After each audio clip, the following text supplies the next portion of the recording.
అసెంబ్లీలో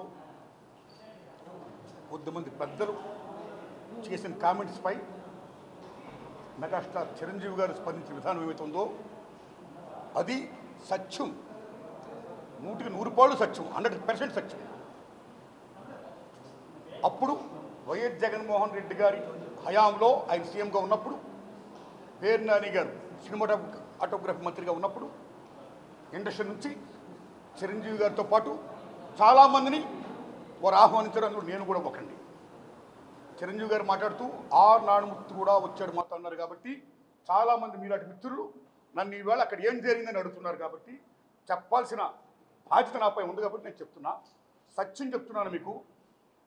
జగన్మోహన్ రెడ్డి గారి గవర్నమెంటు మా సినిమా కళాకారులు కానీ చిరంజీవి గారిని కానీ ఎవరిని కూడా అవమానించలేదు, చాలా గౌరవించారు. సత్యం. ఎందుకంటే కోవిడ్ కష్టకాలంలో సినిమా రంగం ఏమైపోద్ది అని భయోందనతో ఉన్న దశలో పరిశ్రమ పెద్దలందరూ కలిసి చిరంజీవి గారిని కలిశారు. పరిశ్రమ పెద్దగా ఆయన భావించి, ఆయన గౌరవించి నన్ను ఆహ్వానించారు. చిరంజీవి గారు స్వయంగా నాకు ఫోన్ చేశారు కూడా. అదే సంస్కారం. అప్పుడు నేను ఢిల్లీలో ఉన్నా. నారాయణమూర్తి ఇండస్ట్రీ క్లిష్ట పరిస్థితిలో ఉంది. భారీ చిత్రాలతో పాటు సగటు సినిమా తీసే ఇలాంటి వాడు అందరూ కూడా రావాలి, ఒపీనియన్స్ చెప్పాలి, మనందరం ప్రభుత్వాన్ని కలవాలి, ప్రభుత్వం నుంచి మనకి ఏ సహాయ శాఖలు వస్తాయో మనం స్వీకరించాలి, మనం విన్నవించాలి అని చిరంజీవి గారు చెప్పడం, అందరూ మీట్ అవ్వడం చిరంజీవి గారి ఇంట్లోనే ఇది జరిగింది. అప్పుడు అనేక మంది వారి వారికి అభిప్రాయాలు చెప్పారు. ఆయన్ని తీసుకుని మన సీఎం గారికి వద్దు నేను చెప్పారు. వారు సీఎం గారితో మాట్లాడారు స్వయంగా. అలాగే నేను కూడా పేరు నాని గారిని వెళ్ళి విజ్ఞప్తి చేశాను బందర్లో. అలా చాలామంది విజ్ఞప్తి చేశారు. ముఖ్యంగా చిరంజీవి గారు తీసుకున్న రోలు salute, whole hearted I'm telling. పరిశ్రమ పెద్దగా వాట్ ది బెస్ట్ రోల్ ఈ ప్లేడ్ దట్ డే. ఆయన ఎవరు అవమానించాల, చాలా గౌరవించారు. మమ్మల్ని ఎవరు అవమానించాల, చాలా గౌరవించారు. మేమందరం అక్కడికి వెళ్ళాం, సమస్యలను చెప్పాం. సీఎం జగన్మోహన్ రెడ్డి గారు సానుకూలంగా స్పందించారు. పేరు నాని గారితో మాట్లాడి ఏం కావాలో మొత్తం తెలుసుకోండి, తీసుకోండి, అన్నీ మనం చేద్దాం అని కూడా చెప్పారు. ఇది జరిగిన సత్యం అండి, ఇది జరిగిన సత్యం. ఓకే, ఆ సమస్యలు ఇంకా ఉన్నాయి, స్టిల్ ఇట్స్ గోయింగ్ ఆన్. ఆయన ప్రభుత్వం ఇప్పుడు లేదు, ఇప్పుడు మన చంద్రబాబు నాయుడు గారి గవర్నమెంట్ వచ్చింది. కాబట్టి ఈ గవర్నమెంట్లో ఆనాడు ఎక్కడ ప్రియాంబుల్, గత గవర్నమెంట్లో ఏ ప్రియాంబుల్ ఉందో, ఏ ప్రజలకి ఏ సమస్యలు ఉన్నాయో, ఏ ఇండస్ట్రీకి, cinema industry, anybody anything else, వాళ్ళకి ఏ సమస్యలు ఉన్నాయో అకార్డింగ్ టు ప్రియాంబుల్ గత ప్రభుత్వంలో ప్రజలు విన్నవించుకున్న విన్నపాలు ఏమవుతున్నాయో ఆ విన్నపాలని ఇప్పుడు, ఆ సమస్యలు ఇప్పుడున్న ప్రభుత్వం చంద్రబాబు నాయుడు హయాంలో నెరవేర్చాలని, దానికి సినిమాటోగ్రఫీ మంత్రి గారు దుర్గేష్ గారు సహకరించాలని, మన తెలుగు ఇండస్ట్రీ నుంచి వెళ్ళి ఇవాళ డిప్యూటీ సీఎంగా ఉన్న పవన్ కళ్యాణ్ గారు చొరవ తీసుకోవాలని నేను విజ్ఞప్తి చేస్తూ, మా సమస్యల్ని, మన పరిశ్రమ సమస్యల్ని క్లియర్ చేయాల్సిందిగా మనస్ఫూర్తిగా వారిని కోరుకుంటున్నా. Thanks a lot.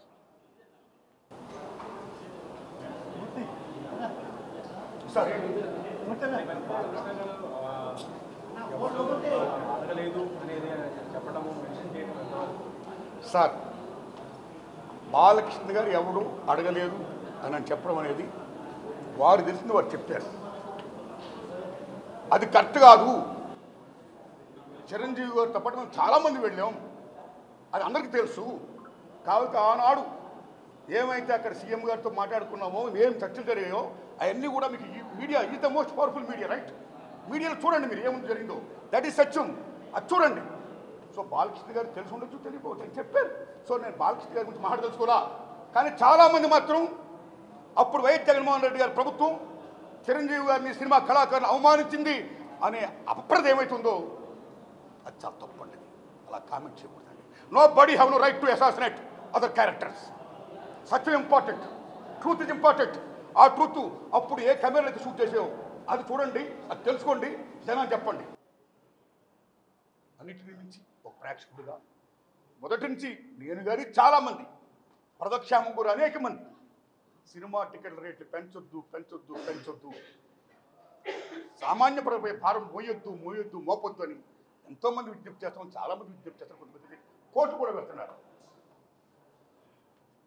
భారతదేశంలో సామాన్యుడు కూడా వినోదం పంచేది కేవలం సినిమా. మహాతల్లి సినిమా, సామాన్యుడు కూడా వినోదం పంచేది. అలాంటి వినోదాన్ని కాస్ట్లిమెంట్ చేయొద్దు అని మేము అందరూ విజ్ఞప్తి చేస్తాం, చాలామంది విజ్ఞప్తి చేస్తారు, కోర్టు కూడా వెళ్తున్నారు.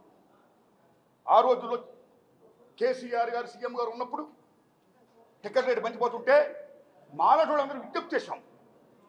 మా విజ్ఞప్తిని మన్నించి కేసీఆర్ గారు అప్పుడు టికెట్ రేటు పెంచలా. కానీ తర్వాత అదే గవర్నమెంట్లో కొద్దిమంది వెళ్ళి ప్రొడక్షన్ కాస్ట్ ఎక్కువైపోతుందండి, టికెట్ రేట్స్ కన్నా పెంచకపోతే మేము కోరుకోవడం కష్టం అని కొన్ని విజ్ఞప్తి చేయడం వల్ల మళ్ళీ అగైన్ టికెట్ రేట్లు పెంచారు. అప్పుడున్న గవర్నమెంట్ కూడా పెంచారు. తర్వాత ఇప్పుడు రేవంత్ రెడ్డి గారి గవర్నమెంట్ వచ్చింది. రేవంత్ రెడ్డి గారి గవర్నమెంట్ వచ్చిన తర్వాత అగైన్ ఈ టికెట్ రేట్ పెంచడం అనేది స్టిల్ గోయింగ్ ఆన్. ఇది కరెక్ట్ కాదు. ఎందుకంటే టిక్కెట్ల రేట్లు పెంచేది కేవలం హీరో అభిమానుల కోసం, ఆ ఒత్తిడిని తట్టుకోలేక ఒత్తిడిని తగ్గించడం కోసం, కాస్ట్ని పెంచుకోవడం కోసం, కానీ వీకెల్ చేసుకోవడం కోసం పెంచుతున్నాం అంటున్నారు. హీరో అభిమానులు కూడా తల్లిదండ్రులు ఉంటారు, హీరో అభిమానులు కూడా పేదవాళ్ళు ఉంటారు. ఒక్కొక్క టికెట్ 1000 రూపాయలు అయితే ఎలా కొంటారు టికెట్లు? ఎక్కడ అప్పుసప్పులు చేస్తారు? ఏమేమి పోతారు ప్రేక్షకుడు? ఎంత భారం మోపుతున్నారు? అది కరెక్ట్ కాదు. ఇవాళ మళ్ళీ చెప్తున్నాను మిత్రులారా, మీరు నమ్మండి, మన తెలుగు చలనచిత్ర పరిశ్రమలో ఫస్ట్ లవ్ తీశారు. That is the biggest hit in India in Telugu.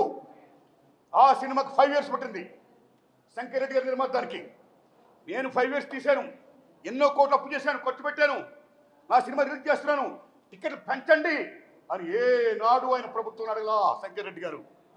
అదే లవ్ కుశ సూపర్ డూపర్ అయింది. మీరు నమ్మండి, 5-6 సంవత్సరాలు కంటిన్యూ ఆడింది. పళ్ళతో లాభాలు వచ్చాయి ఇన్ తెలుగు. లవ్ కుశ, టేక్ హిందీ, మొగలాయాజం, షోలే. మొగలాయాజం ఆసిఫ్ గారు తీశారు, 9 ఏళ్ళు పట్టింది. గోల్డెన్ కోట్లు ఖర్చు పెట్టాడు ఆయన.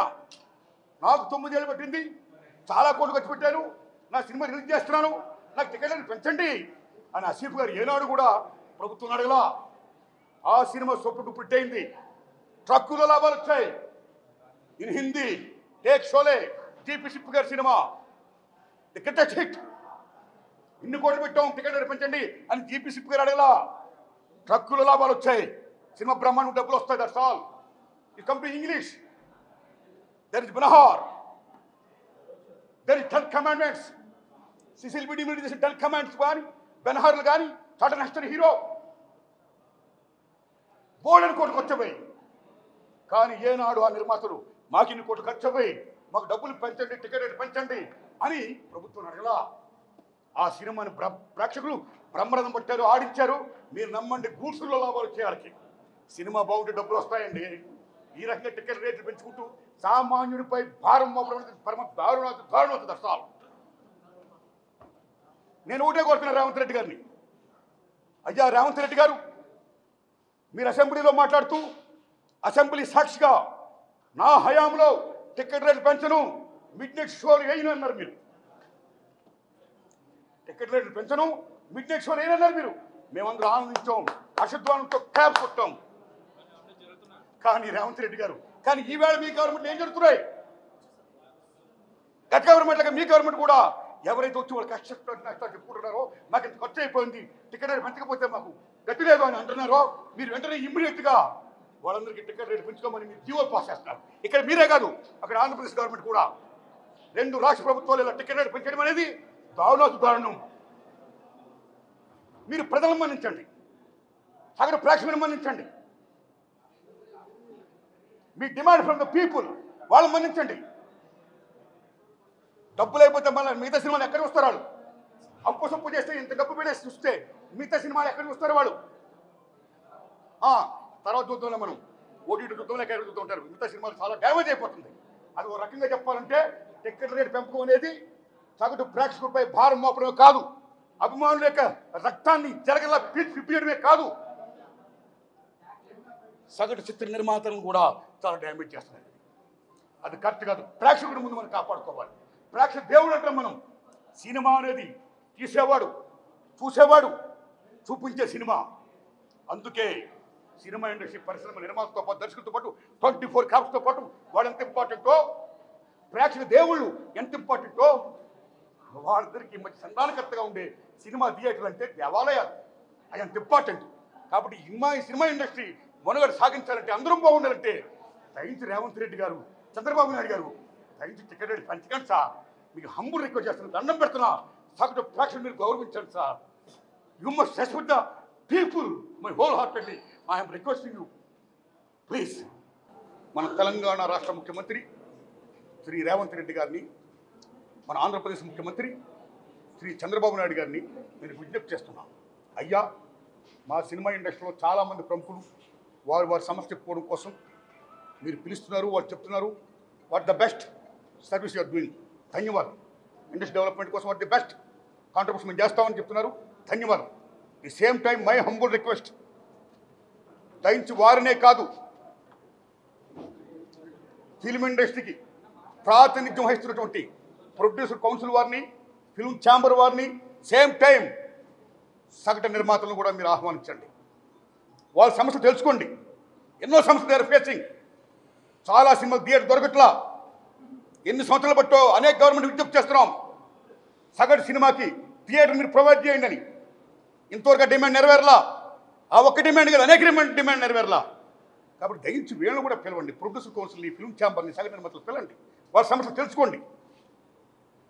వాళ్ళు కూడా the best contribution, the best service, the best help, the best cooperation దాన్ని చేయండి. ఇది నా విజ్ఞప్తి. సేమ్ టైం రేవంత్ రెడ్డి గారు